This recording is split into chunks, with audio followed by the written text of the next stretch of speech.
자, 이 시간은 무엇을 어떻게 줄 것인가? 라는 제목으로 제가 하나님 말씀을 선포하도록 하겠습니다. 아주 유명한 성경 본문입니다. 나면서부터 못 걷게 된 지체 장애인이 있습니다. 그 지체 장애인을 베드로와 요한이 예수님의 이름으로 고친 사건이죠. 이 이야기의 배경을 조금 보겠습니다. 이 사건은 제9시에 일어났습니다. 유대인들의 그 시간 개념은 우리하고 조금 다릅니다. 제9시는 오늘날로 따지면 오후 3시로 보면 됩니다. 그 당시 유대인들이 기도 시간을 따로 정했거든요. 그래서 아침 9시, 그 다음에 낮 12시, 그리고 오후 3시에 기도를 드렸습니다. 베드로와 요한도 이 기도를 하기 위해서 예루살렘 성전에 올라간 거죠. 그런데 예루살렘 성전에는 여러 개의 문이 있습니다. 바깥에 8개의 문이 있는데요. 그 중에 미문이라고 하는 문이 있습니다. 그 뷰티풀 게이트라고 합니다. 너무 아름다워서 붙인 이름인데요. 별칭 같은 거죠. 그래서 이게 정식 이름이 아니다 보니까 사실 이 문이 어디인지는 정확하게는 알 수 없습니다. 사람마다 약간 썰이 있어요. 자, 어쨌든 성전 바깥에 있는 문이라고 보시면 됩니다. 이 문을 통과해야만 성전에 들어갈 수 있습니다. 그러니까 제사를 드려서 죄를 용서받는 그런 종교 행위를 하는 성전 뜰 밖에 있는 그런 문인 거죠. 자, 그리고 중요한 등장인물이 세 명이 나옵니다. 하나는 베드로와 요한입니다. 두 명이죠. 자, 그런데 주도적으로 이 사건에 관여한 사람은 베드로입니다. 요한은 그냥 옆에 있는 정도로만 소개되고 있어요. 그런데 굳이 성경은 두 명이 있었다는 표현을 쓰고 있습니다. 그리고 나머지 한 명은 나면서부터 걷지 못하는 지체 장애인입니다. 게다가 40살입니다. 나중에 나오죠, 성경에. 뭐 지금이야 40살이면 청춘이지만 그 당시에는 상당히 나이가 있는 편입니다. 태어나고 나서 40년 동안 걷지를 못했습니다. 이 장애를 고칠 수 있는 가능성이 거의 없는 사람이었던 거죠. 자, 스스로도, 나의 이 장애를 고칠 수 있다. 이런 생각 그 자체를 할 수가 없었던 그런 사람입니다. 자, 우리는 오늘 이 성경의 배경에 좀 주목할 필요가 있습니다. 오늘 성경 본문은 고칠 수 있는 가능성이 0에 가까운 지체장애인을 두 명의 제자가 성전에 들어가는 문 앞에서 기도하러 가면서 고친 사건이라고 볼 수 있습니다. 자, 우리는 이런 성경 본문을 읽으면서 질문을 던질 필요가 있어요. 야, 궁금하지 않습니까? 왜 굳이 성전 앞에서 이런 기적을 행했을까요? 왜 굳이 베드로와 요한 두 명이었을까요? 왜 굳이 태어나면서부터 걷지 못하는 사람을 등장시켰을까요? 그리고 어떻게 이렇게 가능성이 없는 사람을 고칠 수 있었을까요? 자, 오늘은 이런 질문들을 염두에 두고서 설교를 하도록 하겠습니다. 다시 1절부터 3절까지를 한번 읽어드리겠습니다. 제9시 기도 시간에 베드로와 요한이 성전에 올라갔세 나면서 못 걷게 된 일을 사람들이 메고 오니 이는 성전에 들어가는 사람들에게 구걸하기 위하여 날마다 미문이라는 성전문에 두는 자라. 그가 베드로와 요한이 성전에 들어가려 함을 보고 구걸하거늘. 잘 보십시오. 자주 나오는 용어가 보입니까? 예, 계속 성전이라는 표현을 쓰고 있습니다. 자, 사도행전을 쓴 누가는 계속 이 장애인이 성전 앞에 있었다 이런 표현을 쓰고 있습니다. 자, 왜 이런 표현을 쓰고 있을까요? 자, 너희들은 시간을 정해서 성전에서 기도를 드렸습니다. 그 오후 3시는 가장 사람들이 많은 시간대입니다. 기도하는 사람들로 북적북적거리는 그런 시간대입니다. 사람들이 가장 많이 몰리는 그런 시간대인 거죠. 그 사람들이 기도하는 시간대인 겁니다. 자, 그런데 이 기도하러 왔는데 장애인이 보입니다. 어떻게 할까요? 자, 유대교에서 자선을 베푸는 건 매우 중요한 행동이었습니다. 자선을 베풀면 공로를 쌓을 수 있다고 생각을 했죠. 그러니까 아무래도 기도하러 성전에 가면서 이 장애인에게 환대를 베풀 가능성이 높았던 겁니다. 이 장애인은 유대인들이 자비를 베풀 것을 기대했을 겁니다. 여기가 성전이니까요. 자, 그런데 정작 이 장애인은 성전에 들어갈 수는 없습니다. 경건한 척하는 사람들이 성전 안에 들어가면서 이 장애인에게 적선을 하고 있지만 성전에 함께 들어갑시다. 그렇게 말하는 사람은 아무도 없습니다. 구약 율법에서는 그런 장애가 있는 자들이 제사를 드릴 수가 없었습니다. 아름다운 문이라는 별칭을 갖고 있었지만 이 장애인에게 그 문은 그렇게 아름답지 않았을 겁니다.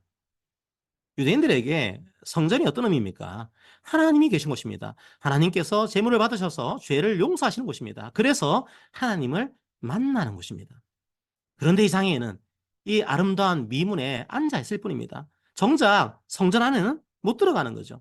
저 문으로 들어가서 거룩하게 기도하는 사람들의 뒷모습만 보고 있을 뿐입니다. 그 장애인에게 성전은 어떤 곳이었을까요? 그냥 생계를 유지하기 위해서 어쩔 수 없이 나와야 하는 장소, 뭐 그런 장소 아니었을까요? 자기도 들어가서 마음껏 찬양하고 싶은데 절대로 그럴 수가 없는 좌절의 장소, 뭐 그런 장소 아니었을까요? 자, 왜 이토록 누가가 성전을 강조하고 있을까요? 그 장애인이 성전 밖에 있었다는 겁니다. 그걸 강조하고 싶었던 거죠. 얼마나 들어가고 싶었을까요? 자, 그런데 뭔가 이상합니다. 한번 4절과 5절을 보십시오. 베드로가 요한과 더불어 주목하여 이르되 우리를 보라 하니 그가 그들에게서 무엇으로 될까 하여 바라보거늘. 성전은 그 사람이 정말로 가고 싶은 곳이었습니다. 그런데 성전에 들어가고 싶다는 얘기가 안 나옵니다. 이제 이 사람에게 성전은 들어가야 하는 곳이 아닙니다. 그건 포기한 지 오래입니다. 이 사람은 성전에 들어갈 소망이 없습니다.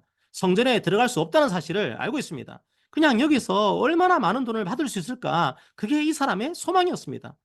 그래서 베드로와 요한을 보고도 그냥 구걸하고 있습니다. 사실 뭐 당연한 거 아니겠습니까? 그 사람이 성전에 나온 목적이 바로 그겁니다. 성전에 들어가기 위한 게 아닙니다. 한 푼이라도 더 벌기 위해서죠. 한마디라도 더 외쳐야 사람들이 쳐다보기 때문이죠. 기도하러 들어가는 사람들의 양심을 건드려 보는 겁니다. 누가는 이 사람이 성전에 들어갈 수 없었다는 사실을 강조하고 싶은 겁니다. 자, 그런데 아까도 말씀드렸지만 사실상 이 장애인을 치료하는 행동은 베드로가 주도적으로 하고 있습니다. 그런데 누가는 의도적으로 요한도 함께 있었다고 설명합니다. 왜 그럴까요? 누가는 두 명이라는 걸 강조하고 싶은 겁니다. 사도행전은 큰 틀에서는 증인들의 이야기입니다. 우리들의 죄 때문에 십자가에 못 박히신 예수님이 부활하셨다. 그것들을 증거하는 사람들의 이야기입니다. 그래서 이제 우리의 죄가 용서되고 우리도 주님 안에서 생명을 누리게 되었다. 그걸 증거하는 사람들의 이야기입니다. 바로 증인들의 이야기인 거죠. 자, 그런데 구약부터 요한계시록까지 증인이라고 하면 빠지지 않는 숫자가 있습니다. 바로 2입니다. 2명 이상의 증인이 있어야지 증거 효력이 있었던 거죠. 지금 누가는 성령께서 하신 일을 증언하고 있는 겁니다. 그 증인으로 베드로와 요한 2명을 등장을 시키고 있는 거죠. 자, 그럼 이제부터가 중요합니다. 그렇다면 도대체 누가는 이 사건을 통해서 뭘 증언하고 싶었던 걸까요? 6절부터 8절까지 읽어봅시다. 베드로가 이르되 은과 금은 내게 없거니와 내게 있는 이것을 내게 주노니 나사렛 예수 그리스도의 이름으로 일어나 걸으라 하고 오른손을 잡아 일으키니 발과 갈목이 곧 힘을 얻고 뛰어 서서 걸으며 그들과 함께 성전으로 들어가면서 걷기도 하고 뛰기도 하며 하나님을 찬송하니. 사도행전은 예수를 믿는 그리스도인들이 세상에 무엇을 줄 수 있는가 그걸 증언하고 있습니다. 베드로가 말합니다. 은과 금은 없다 이렇게 말하죠. 자, 그런데 이 장인에게 정작 필요한 건 뭡니까? 은과 금입니다. 은과 금이 필요합니다. 그게 있어야 먹고 살 수가 있습니다. 만약 베드로가 은과 금이 있었다면 당연히 그 장인에게 줬을 겁니다. 우리는 당연히 연약한 사람들과 함께 해야 합니다. 아픈 사람들을 위로해야 합니다. 말로만 하는 게 아니고 실천해야 합니다. 힘겨운 사람들을 돈으로 도와야 합니다. 그건 당연한 겁니다. 자, 그런데 왜 그렇게 해야 하는 거죠? 왜 힘겨운 사람들을 도와야 하는 겁니까? 성경에서 하라고 하니까 억지로 해야 하는 그런 차원이 아닙니다. 사도행전 2장에서는 오순절 성령 강림 사건이 일어났습니다. 성령 하나님께서 예수 그리스도를 믿는 모든 사람들의 마음속에 하나님의 생명을 주셨습니다. 하나님의 말씀을 이제 마음판에 새겨주신 거죠. 예수를 믿는 사람들은 본성이 달라진 겁니다. 마음이 달라진 겁니다. 성격은 그대로일 수 있습니다. 하지만 성품이 달라진 겁니다. 하나님의 생명이 우리 속에 들어온 겁니다. 하나님의 성품이 우리의 마음에 새겨진 겁니다. 그래서 돕는 겁니다. 안 도우면 벌을 받을 것 같아서 그렇게 돕는 게 아닙니다. 우리의 마음에 주님의 긍휼함이 스며들었기 때문입니다. 베드로와 요한도 마찬가지입니다. 주님의 성품이 그들의 성품이 된 겁니다. 그런데 베드로와 요한이 당장은 돈이 없습니다. 사랑하지만 돈은 없습니다. 그래서 돈을 줄 수는 없습니다. 돈이 있다면 돈도 줬을 겁니다. 하지만 돈이 없으니까 돈은 못 주고 다른 것을 줍니다. 그 사람을 사랑하기 때문입니다. 긍휼한 마음이 있기 때문입니다. 그래서 오히려 더 좋은 것을 줍니다. 은과 금보다 훨씬 더 가치 있는 것을 줍니다. 그게 뭘까요? 바로 성전에 들어갈 자격을 주는 겁니다. 다른 사람들 통해서 은과 금은 벌 수 있습니다. 자, 하지만 그 은과 금으로 성전에 들어갈 수는 없습니다. 얼마나 그 사람이 성전에 가고 싶었을까요? 그 사람이 고침받고 한 행동을 보십시오. 가장 먼저 한 행동이 뭡니까?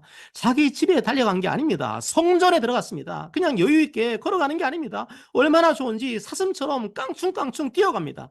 성전에 들어가서 어떻게 합니까? 하나님을 찬양합니다. 점프를 하면서 마음껏 하나님을 찬양합니다. 우리에게도 사실은 이 감격이 회복되기를 기도합니다. 예배는 주님의 십자가만 기억하는 날이 아닙니다. 십자가 이후에 부활을 기억하는 날입니다. 축제의 날입니다. 기쁨의 그런 날이죠. 자, 7절을 볼까요? 베드로가 그 사람을 잡아 일으켰다라고 말합니다. 이때 일으켰다는 말을 헬라어로 에게이로라고 합니다. 자, 그런데 이 말이 사도행전에서 언제 사용되는지 아십니까? 자, 이 사건 이후에 베드로가 설교를 합니다. 그 중에 한 단락입니다. 사도행전 3장 15절입니다. 너희가 생명의 주를 죽였도다. 그러나 하나님이 죽은 자 가운데서 그를 살리셨으니 우리가 이 일의 증인이라. 하나님께서 예수님을 살리셨다. 다시 살리셨다. 여기에서 동일하게 에게이로라는 동사를 사용하고 있습니다. 그러니까 베드로가 그 장인에게 뭘 준 겁니까? 부활 생명을 준 겁니다. 누구 이름으로 준 겁니까? 부활하신 나사렛 예수 그리스도 이름으로 그 장인에게 부활 생명을 준 겁니다. 유대인들은 이 예루살렘 성전을 성전이라고 생각했습니다. 그곳에 가야 하나님을 만날 수 있다고 생각했습니다. 그곳에 가야 제물을 드릴 수 있다고 생각했습니다. 그곳에 가야 죄가 용서될 거라고 생각했습니다. 그런데 이제 새로운 시대가 열린 겁니다. 눈에 보이는 건물 성전이 무너진 겁니다. 성전이 뭡니까? 하나님이 계신 곳. 바로 그곳이 성전입니다. 그렇다면 누가 성전에 들어갈 수 있습니까? 죄가 없는 사람입니다. 그런데 죄가 없는 사람은 한 사람도 없습니다. 그래서 동물 제사를 통해서 죄사함을 일시적으로 받은 거죠. 성전에서요. 예수님이 이 땅에 오신 이유가 뭡니까? 신이 성전이 되시기 위해서입니다. 죄가 없으신 예수님께서 십자가를 지시고 우리를 용서하셨습니다. 그리고 부활하셨습니다. 그리고 이제 건물 성전을 무너뜨리고 신이 성전이 되셨습니다. 바로 예수님이 오늘날 우리의 성전입니다. 요한복음 2장 19절에서 21절을 봅시다. 예수께서 대답하여 이르시되 너희가 이 성전을 헐라 내가 사흘 동안에 일으키리라. 유대인들이 이르되 이 성전은 46년 동안의 지었건을 네가 3일 동안에 일으키겠느냐 하더라. 그러나 예수는 성전된 자기 육체를 가리켜 말씀하신 것이라. 예수님은 건물로서의 성전을 무너뜨리시고 자기 스스로를 성전이라고 선포하셨습니다. 그러니까 성전은 건물이 아닙니다. 예수님이 있는 곳은 어디라도 성전입니다. 자, 그런데 성경은 또 하나의 놀라운 진리를 선포합니다. 예수님이 성전이 되신 이유가 뭡니까? 성전 밖에 있는 사람들도 성전이 되게 하기 위해서입니다. 고린도전서 3장 16절을 봅시다. 너희는 너희가 하나님의 성전인 것과 하나님의 성령이 너희 안에 계시는 것을 알지 못하느냐. 예수님의 십자가와 부활을 믿는 모든 사람은 예수님과 연합한 사람이 됩니다. 즉 성전이신 예수님과 연합한 그 사람도 성전이 된 겁니다. 죄 많은 인간이 예수를 믿고 생명을 얻은 겁니다. 평화를 누리게 된 겁니다. 성전이 된 겁니다. 사도행전은 그 사실을 증언하고 있습니다. 베드로와 요한은 이 사람에게 이 생명을 주고 싶었던 겁니다. 이 평화를 주고 싶었던 겁니다. 그래서 이 사람 스스로가 성전이라는 사실을 알게 해주고 싶었던 겁니다. 누가 이 생명을 줄 수 있습니까? 누구를 통해서 우리가 성전이 될 수 있습니까? 바로 나사렛 예수 그리스도의 이름입니다. 예수님의 십자가와 부활의 능력으로 우리가 성전이 되었습니다. 하나님과 함께하는 사람들이 되었습니다. 그런데 저는 6절을 읽으면서 참 은혜가 됐습니다. 베드로의 말을 잘 보십시오. 그냥 예수 그리스도의 이름으로 이렇게 말하지 않습니다. 굳이 나사렛 예수 그리스도의 이름으로 이렇게 말합니다. 성도 여러분, 우리가 성전이 되었다고 해서 성령 하나님께서 우리와 함께 하신다고 해서 우리의 일상이 매일매일 하하호 웃는 그런 일상이 될까요? 아닙니다. 힘듭니다. 어렵습니다. 지치고 낙담합니다. 좌절할 때가 있습니다. 온라인으로 그리고 오프라인으로 교회당에 나오면서 뭔가 마음이 탁 지쳐서 터덜터덜 그냥 앉아있을 때도 있습니다. 우리의 생활은 그렇게 녹록하지 않습니다. 경제적으로 어려울 때가 있습니다. 몸이 연약할 때가 있습니다. 눈물이 납니다. 성경은 그런 연약한 사람들로 가득 차 있습니다. 이미 우리에게 하나님의 나라가 찾아왔지만 아직 이 땅은 완전한 천국이 아닙니다. 직장이 아직 완전한 천국이 아닙니다. 눈물 나는 체험 삶의 현장입니다. 가정과 마찬가지입니다. 부모, 자녀, 부부 사이에서도 갈등이 있습니다. 학교도 치열한 경쟁 속에서 살아갑니다. 취업은 어떻게 해야 할지 걱정이 됩니다. 자영업자들은 물가가 올라서 장사가 잘 되지 않습니다. 임대료를 어떻게 내야 할지, 기름값은 또 어떻게 감당해야 할지 막막합니다. 아파트 임대료, 또 이 관리비는 하늘 높은 줄 모르고 올라갑니다. 답답합니다. 우리가 성전이 되었다고 해서 우리의 고단한 일상이 사라진 게 아닙니다. 그런 삶은 우리들에게 찾아옵니다. 하지만 우리는 누구의 이름을 가진 자들입니까? 나사렛 예수 그리스도의 이름입니다. 나사렛은 작은 동네입니다.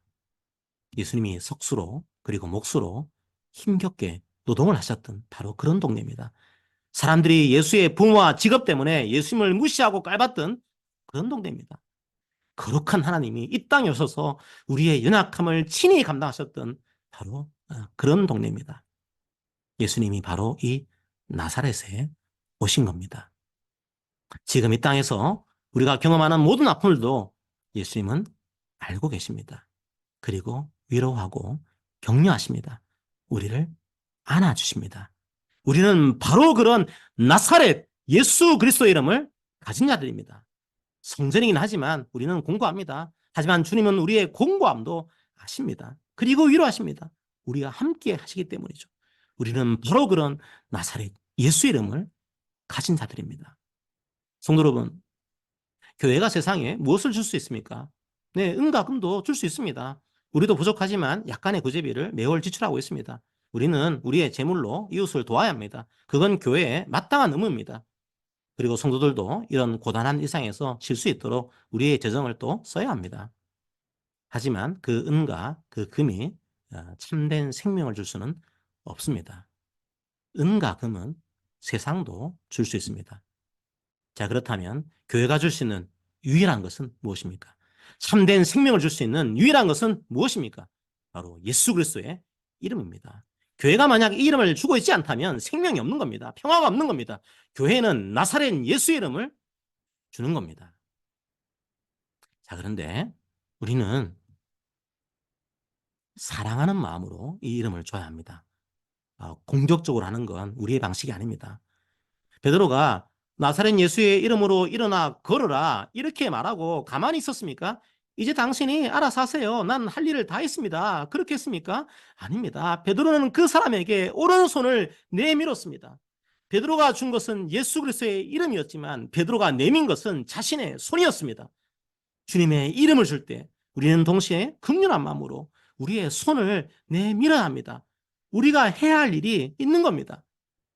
우리는 누가 주의 택한 백성인지 알 수 없습니다. 알 필요도 없습니다. 그건 주님의 영역입니다. 그건 주님의 직권입니다. 우리는 그저 우리의 손을 내밀고 나사렛 예수 그리스도의 이름을 주면 됩니다. 성도 여러분, 먼저 여러분들이 나사렛 예수 그리스도의 이름을 다시 한번 기억하시기 바랍니다. 그리고 우리의 이웃에게도 이 이름을 줍시다.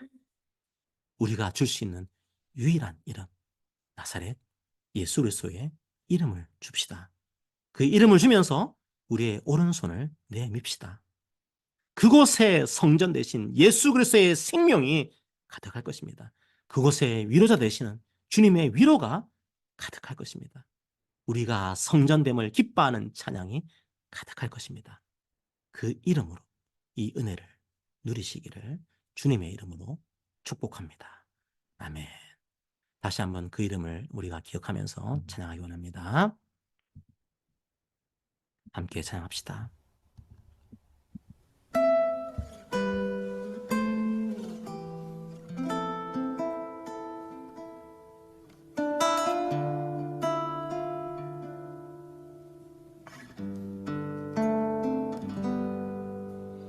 내 안에 가장 귀한 것 예수를 알미라.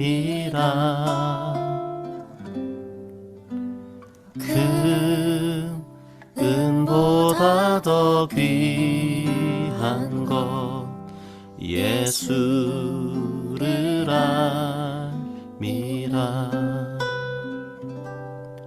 세상 지식보다 귀한 것 예수를 알미라. 내 안에 가장 귀한 것 예수를 알미라. 예수의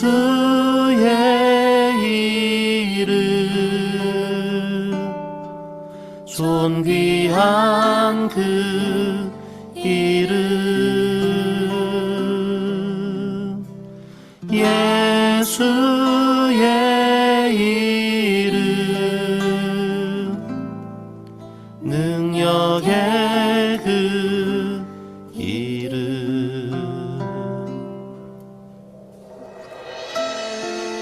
제9시 기도 시간에 베드로와 요한이 성전에 올라갈새 나면서 못 걷게 된 이를 사람들이 메고 오니 이는 성전에 들어가는 사람들에게 구걸하기 위하여 날마다 미문이라는 성전문에 드는 자라.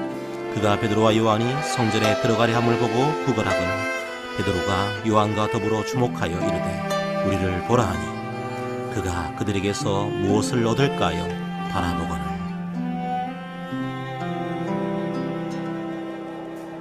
내 안에 가장 귀한 것 예수를 알미라. 그 은보다 더 귀한 것 예수를 알미라. 세상 지식보다 귀한 것 예수를 알미라. 내 안에 가장 귀한 것 예수를 알미라. 예수의 이름 존귀한 그 이름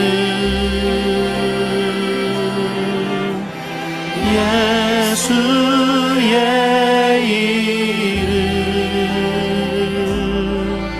능력의 그 이름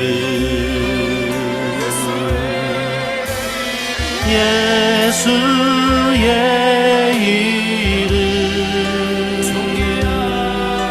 존귀한 그 이름 나사렛 예수의 이름 능력의 그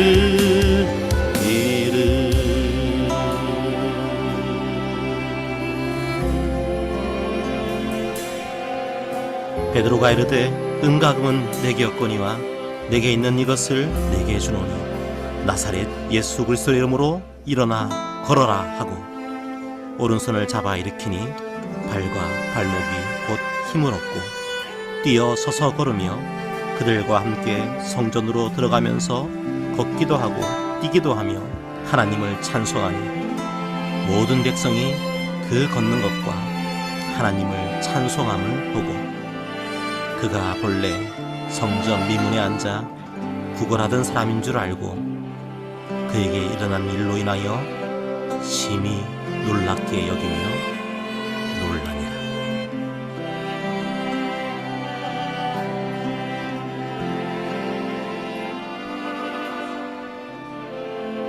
하나님이 죽은 자 가운데서 그를 살리셨으니 우리가 이 일의 증인이라.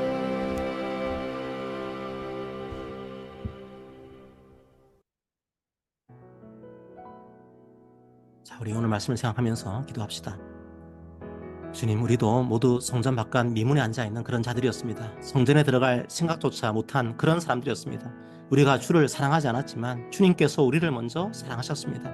우리 죄를 속하기 위하여 십자가를 지시고 부활하셨습니다. 그 사실을 믿는 모든 자들에게 예수 그리스도의 이름을 주셨습니다. 우리는 연약하지만 나사렛 예수 그리스도의 이름으로 나아갑니다. 우리는 세상보다 많은 금과 은을 가지고 있지 못합니다. 그래서 그들에게 은과 금을 줄 수는 없습니다. 하지만 우리가 가진 구원의 이름, 생명의 이름, 나사렛 예수 그리스도의 이름을 그들에게 주기 원합니다. 주님의 능력이요 주님의 주권입니다. 하지만 우리도 손을 내밀겠습니다. 우리를 사용하여 주시옵소서. 함께 오늘 말씀을 기억하면서 기도하기 원합니다. 함께 기도합시다.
사랑의 하나님 아버지, 감사합니다.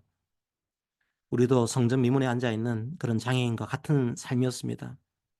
성전에 들어갈 생각조차 하지 않았습니다. 우리는 그런 자격이 없다고 생각했습니다. 날마다 무너지고 좌절했습니다.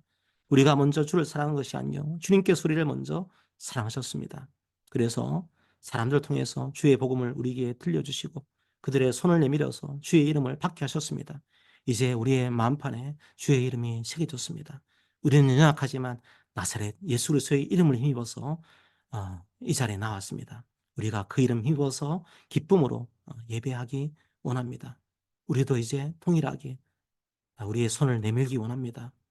미문에 앉아있는 성전 밖에 앉아있는 자들을 향해서 우리의 손을 내밀기 원합니다. 생명이 없는 자들에게 이 생명을 선포하기 원합니다. 평화가 없는 자들에게 이 평화를 선포하기 원합니다. 먼저 우리 교회에서 그런 일들이 일어나게 하여 주시옵소서. 예배드리는 이곳에 주의 생명이 흘러넘치게 하여 주옵소서. 주의 평화가 흘러넘치게 하여 주옵소서. 그래서 세상 가운데서도 우리가 그 역할들을, 그 사명들을, 그 증인의 역할을 감당할 수 있도록 인도하여 주옵소서. 우리의 삶도 쉽지가 않습니다. 주님, 직장에서, 가정에서, 학교에서, 또 수많은 삶의 일터에서 우리가 낙담하고 쓸 때가 있습니다. 하지만 나사렛 예수 이름을 우리는 가지고 있습니다. 그때마다 주의 위로를 경험하게 하여 주시옵소서. 그때마다 주의 이름으로 주님께 부르짖게 하여 주시옵소서. 그때마다 주의 평화를 경험하게 하여 주시옵소서. 감사합니다. 예수님 이름으로 기도합니다. 아멘.